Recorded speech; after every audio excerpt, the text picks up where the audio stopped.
40,950 వస్తుంది.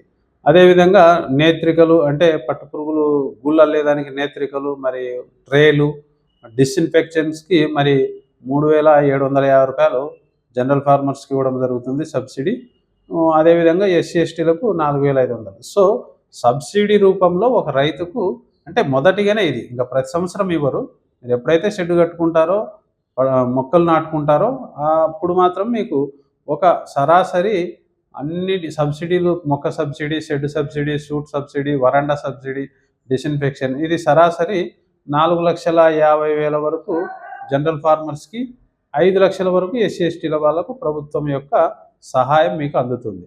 కానీ ఈ సబ్సిడీలు అనేటివి రైతులకు సపోర్టే. కానీ మీకు నిజమైన లాభం ఎప్పుడంటే మీకు పంటలు రావాలి. ఆ పంటలు అమ్ముకునే దానివల్ల మీరు మార్కెట్లో అమ్ముకునే దానివల్ల మంచి లాభాలు పొందొచ్చు. అంటే ఇప్పుడు మామూలు సాంప్రదాయ పంటలు 3-4 నెలలు, 4-6 నెలలు పడతాయి. అది మిరప కానీ, టమాటా కానీ, ఆనియన్ కానీ, ఇంకా వేరుశెనగ కానీ, మొక్కజొన్న కానీ, ఇంకా ఇతరత్ర పంటలు ఏదేసినా కూడా మీకు 4-6 నెలలు, 6 నెలల నుంచి 8 నెలలు పడతాయి. కానీ ఇది ఒక్కసారి తోట నాటుకుంటే 10-15 సంవత్సరాలు ఆ తోట మీద మీరు లాభాలు ఆర్జించవచ్చు. ప్రతి 2 ఎకరాలకు ఒక ఎకరా ఒక కోత, ఒక ఎకరకు ఒక కోత పెట్టుకున్న ప్రతి ఎకరాకు 200 గుడ్లు బ్రష్ చేయొచ్చు. 200 గుడ్లకు 150-160 కేజీలు వస్తుంది. కేజీ 400 పోయినా కూడా మీకు 60,000-80,000 రూపాయలు సాలిన లాభం వస్తుంది. మీకు 30,000 పెట్టుబడి పోయినా 50,000 నికరంగా ఒక రైతుకు ఒక నెలకు ఖచ్చితంగా మిగులుతుంది. ఇది ఇద్దరు కుటుంబ సభ్యులు ఉన్నా కూడా 2 ఎకరాలకు ఒక షెడ్డుకు హ్యాపీగా చేసుకోవచ్చు, సంతోషంగా చేసుకోవచ్చు. దయచేసి ఆసక్తి ఉన్న రైతులు ఖచ్చితంగా మీ మండలాల్లో ఉన్న ఆర్ఎస్కే సెంటర్లను కలిసిన తర్వాత పట్టు పరిశ్రమ శాఖ ఇప్పుడు కలెక్టరేట్ పక్కనే ఉంది, ఎన్ఆర్ భవన్ పక్కనే సహాయ సంచాలకుల కార్యాలయానికి వచ్చిన మీకు ఎలాంటి సందేహాలైనా మేము నివృత్తి చేస్తాము. ధన్యవాదాలండి, అందరికీ నమస్కారం. 2 ఎకరాలు ఖచ్చితంగా వేసుకోవాలి. 2-5 ఎకరాల వరకు లిమిటేషన్. అంటే ఒక షెడ్డుకు 5 ఎకరాల వరకు ఒక షెడ్డుకు చేసుకోవచ్చు. 5 ఎకరాలకు ఉంటే కూడా ఎక్కువ నాటుకోవచ్చు, కానీ ఇంకొక షెడ్ కట్టుకోవాలి. పెద్ద షెడ్లు కట్టుకుంటారు. కానీ మనకు రాయలసీమలో ఇప్పుడు మనకు హిందూపురము, ఈ మడకశిర, ఈ కళ్యాణదుర్గ్ ఇదంతా కొంత కూల్ బెల్ట్. కానీ మన అనంతపురము కొద్దిగా అంటే ఉష్ణోగ్రతలు చాలా ఎక్కువగా ఉంటాయి. కాబట్టి పెద్ద షెడ్డు 100-150 అడుగులు కట్టుకుంటే అంత ప్రయోజనకరంగా ఉండదు. కొంత టెక్నికల్గా ప్రాబ్లమ్స్ వస్తుంది. ఉష్ణోగ్రత, తేమ శాతము, ఉష్ణోగ్రతలు కంట్రోల్ కావు. సో మనం అందుకనే 50 అడుగులే చెప్తున్నాం. 50 అడుగులకు 5 ఎకరాలు మల్బరీ తోట నాటుకున్న రైతు 50 అడుగుల షెడ్ కట్టుకుంటే చాలు.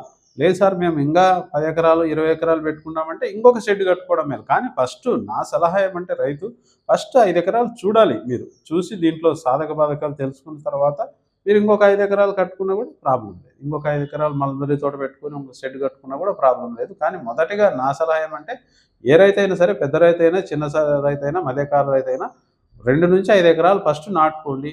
ఫస్ట్ ఒక షెడ్ కట్టుకోండి. ఒక 1 ఇయర్ చేయండి దీన్ని. చేసిన తర్వాత దీంట్లో లాభ నష్టాలు అన్నీ తెలుస్తాయి. తెలిసిన తర్వాత గో ఫర్ అనదర్ షెడ్. అప్పుడు పోవడం రైతుకు మంచిదే, డిపార్ట్మెంట్కి కూడా మంచిది. ఎందుకంటే మేము ఉన్న పలంగా మీరు 20 ఎకరాలు 30 ఎకరాలు వేసి పెట్టుబడి లక్షలలో పెట్టి కొంత పంటలు అప్ అండ్ డౌన్ అయితే రైతు చాలా ఇబ్బంది పడతాడు.